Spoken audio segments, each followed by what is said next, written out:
반갑습니다. 모든 낙찰자들이 행복한 1% 기부에 동참하기를 희망하는 경매 채널 김동현입니다. 자, 오늘 사건은 부산 동래구 온천동에 있는 백산 아스타 물건입니다. 자, 사건 내역 먼저 한번 보겠습니다. 2019 타경 104,821호 부산지방법원 본원 사건입니다. 백산 아스타 29층입니다. 뭐 이 정도면 상당히 고층입니다. 전용 면적 40.8평의 아파트, 뭐 대략 50평 정도 되겠죠. 대지권은 5.6평으로 굉장히 적습니다. 아파트 자체가 약간 주상복합 형태 비슷하게 고층으로 지어진 아파트라서 대지권이 적습니다. 감정가는 5억으로 7월 8일 날 1차 진행 예정입니다. 14일 남았네요. 소유자, 채무자는 성이 같은 사람입니다. 같은 사람으로 보이고, 채권자는 뭐 어떤 주식회사 또 외 일명, 채권 관계가 한 사람이 아니라 뭐 여러 명과 어떻게 복잡하게 좀 얽혀 있는 것 같습니다. 자, 이런데 아파트 백산 아스타가 경매에 나왔다. 자, 이것이 얼마 정도의 낙찰이 될 것인가를 우리가 한번 예상해 보겠습니다. 문건 접수 내용 먼저 보겠습니다. 자, 그 물건이 얼마에 낙찰되겠느냐를 알려면 일단 그 물건이 정상적으로 입찰할 수 있느냐의 권리 분석부터 해야 됩니다. 자, 권리 분석을 하기 앞서 이 물건에 관계된 이해관계자들, 권리적으로 좀 얽혀 있을 그런 사람들이 법원에 와서 자신의 권리를 신고합니다. 자, 신고한 권리자들이 어떤 사람이 있는지를 봐야 어떤 권리자가 낙찰 이후에 영향을 미칠 것인지를 어느 정도 분석할 수가 있습니다. 자, 그래서 살펴보면 집행관의 현황조사, 자, 여기까지는 그저 당연히 나와야 될 어떤 경매 집행 절차 과정에 있어서의 접수입니다. 자, 근저당권자의 채권 계산서 제출, 뭐 가압류권자 배당 요구서 제출, 뭐 이런 것들은 뭐 당연히 나오는 것들. 자, 임차인의 흔적을 보면 여기에 임차인 조 누구누구 보증서 제출이라고 있습니다. 자, 임차인이 일단 있는 것으로 보입니다. 자, 보겠습니다. 점유관계조사서. 자, 폐문부재하여 안내문 출입문에 넣어두었으나 연락이 없고 점유 및 임대차 관계는 알 수 없었다. 자, 연락은 없었습니다.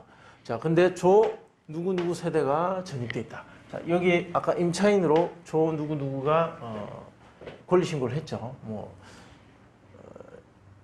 권리신고라기보다는 보증서를 제출했습니다. 보증서. 자신의 권리가 아닌 어떤 보증서를 제출했습니다. 자, 임차인인지 소유자의 가족인지 그 부분에 대해서는 명확하지 않습니다. 자, 소유권 보겠습니다. 현재의 소유자 누구누구 앞으로 2011년 9월 30일 소유권 이전이 됐습니다. 그 이후에 2016년 2월 24일 가장 빠른 첫 번째 근저당, 자, 이 은행으로부터 대출받은 이 근저당이 설정됐습니다. 2016년 2월 24일 이 날짜 중요합니다. 이 날짜가 권리적으로 기준이 됩니다. 기준. 자, 이 날짜 이후에 후순위로 있는 권리들은 낙찰이 되고 잔금을 내면 모두 말소됩니다. 권리의 정리는 생각보다 대단히 간단합니다. 보시면 가압류나 기타 여러 채권자들이 굉장히 많습니다. 이런 복잡하게 얽힌 채권관계, 그리고 또 세무적인 어떤 부분에 있어서도 조세 채권도 굉장히 많이 있습니다. 자, 이 사람의 경제적 상황은 굉장히 좋지 않을 것이라고 우리가 짐작할 수 있죠. 이 사람을 명도하기는 물론 명도는 똑같지만 어쨌든 경제적 상황이 좀 덜 나쁜 사람이 아무래도 편하겠죠. 경제 상황이 나쁜 사람들이 보면 명도 저항이 좀 더 심한 경우가 많았습니다. 자, 그런 부분도 감안해 보셔야 될 겁니다. 매수인 인수하게 될 부담. 자, 등기사항 인수할 것은 없었습니다. 자, 관리비는 연체 가능성이 있습니다. 다만 백산 아스타 같은 경우는 관리가 굉장히 체계적으로 잘 이루어지고 있기 때문에 과다하게 장기간 관리비가 연체되기는 어려울 겁니다. 관리소장이 관리비를 받아내겠죠. 따라서 명도 비용에 많은 영향을 미치는, 내가 명도할 때 영향을 크게 미칠 만큼 관리비가 연체되어 있는지를 확인해 보셔야 됩니다. 그렇지 않으면 뭐 크게 중요한 건 아니지만 많이 수백만 원 연체되어 있다면 진짜 명도할 때 영향을 미치게 됩니다. 꼭 확인해 보시기 바랍니다. 공과금은 관리비에 포함인지 아닌지 확인해 보면 됩니다. 자, 임차인 관련해서 조사된 내역은 없으나 점유자가 미상인, 법원 입장에서는 어떤 미상인 사람이, 소유자가 아닌 사람이 있으면 임차인으로 표기합니다. 그래서 임차인이 보증서를 제출했다. 그 사람이 임차인인지 아닌지는 솔직히 모릅니다.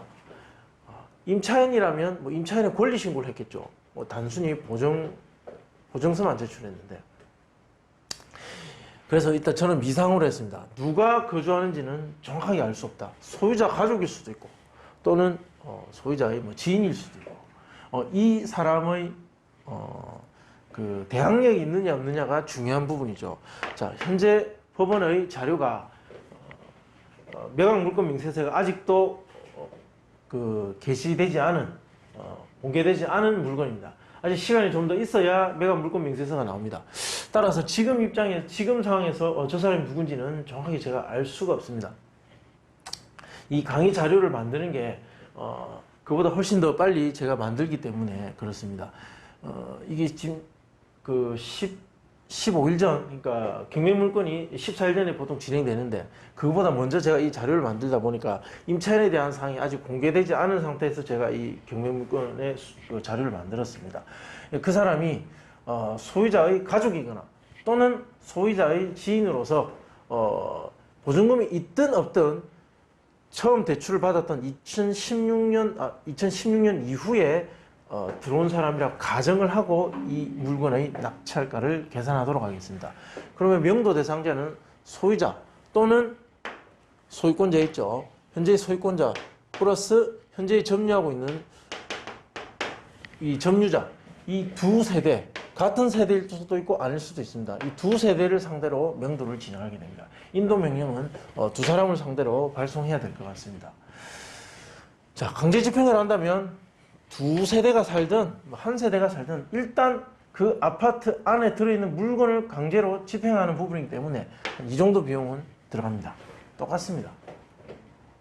자, 명도 비용을 주고 한 세대든 두 세대든 중요한 게 아닙니다. 제가 볼 때는 대항력이 있냐 없냐가 중요합니다. 자, 그 부분은 사실 며칠 더 있어야 어느 정도 뚜렷하게 알 수가 있을 것 같습니다.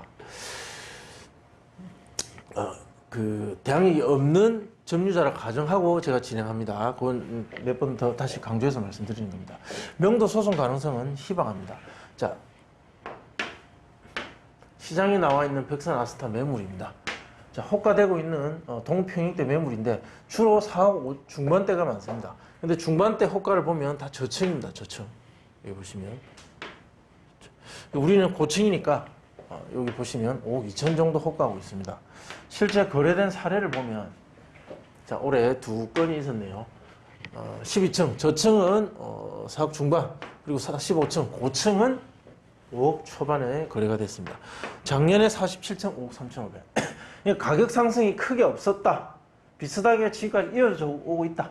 뭐 그 정도 생각하시면 될 것 같습니다. 호가나 거래가나 작년과 지금이 다 비슷합니다. 자, 감정 5억은 어느 정도 적정한 감정이 아니었나 보고요.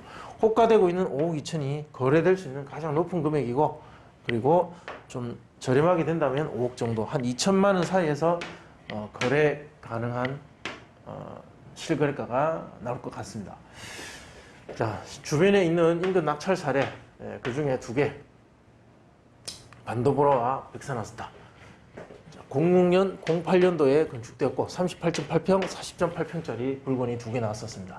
하나는 6월 16일 최근이었고 백선아스타는 12월 17일이었습니다. 자, 24층과 38층 남서양 남역. 자, 2차에 낙찰되었고 3차에 낙찰됐습니다. 3차까지 갔었다는 것. 자, 그러면 감정은 높았고 2차 어느 정도 수준의 시세가 있었을 것이고 어중간했기 때문에 한 번 더 유찰됐을 것이고 다시 2차 정도 수준에서 낙찰됐을 것이 뻔한 그림입니다. 너무 많이 반복적으로 이런 모습들을 보니까 뻔하게 그렇게 진행됐을 거라는 것이 눈에 보입니다. 말이 3차지 실제로는 3차의 효과는 없을 겁니다. 경쟁률이 25대 1이었습니다. 둘 다 똑같이 25대 1입니다. 즉, 이 지역에 이 정도 되는, 이 정도 가격대의, 이 정도 주거 환경이 갖춰진 물건이 나오면 입찰장에는 이렇게 많은 사람들이 올 수 있는 지역이다. 수요자가 많고 투자자도 있고 돈이 몰릴 수 있는 지역이다라는 것을 보여줍니다. 감정가 5억 4,800일 때 거래 가능 금액은 6억. 가격이 올랐다는 겁니다. 그때 낙찰가는 5억 5천이었습니다.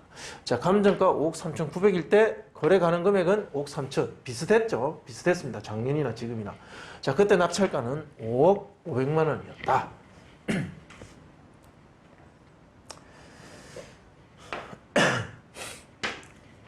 그럼 자, 여기서 볼 수 있는 건 반도보라는 가격이 올랐지만 벽산아스타는 오르지 않았다. 알 수가 있습니다. 자, 하한가 5억을 가중평균 한 94.49%에 적용해보면 4억 8,246만 원 정도 나옵니다. 자, 그리고 상한가 5억 2천 적용해보면 5억 136만 원. 자, 이렇게 됩니다. 자, 그러면 예상 낙찰가. 자, 정리해보면 이 물건의 가치를 5억 정도로 보는 사람이라면 한 4억 8천대 정도에 입찰할 가능성이 높고 5억 한 2천 정도로 보는 사람이라면 5억을 살짝 넘는 5억 한 130만 원 정도에 입찰할 수가 있다. 이 범위 안에 자, 그 물건의 가치를 얼마로 보느냐, 얼마나 간절하게 갖고 싶냐에 따라서 그 범위 안에 낙찰가가 형성될 것이다. 자, 이렇게 말씀드릴 수 있겠습니다. 자, 궁금하신 점은 댓글로 남겨주시면 답변해 드리겠습니다. 좋아요, 구독 신청 부탁드립니다. 감사합니다.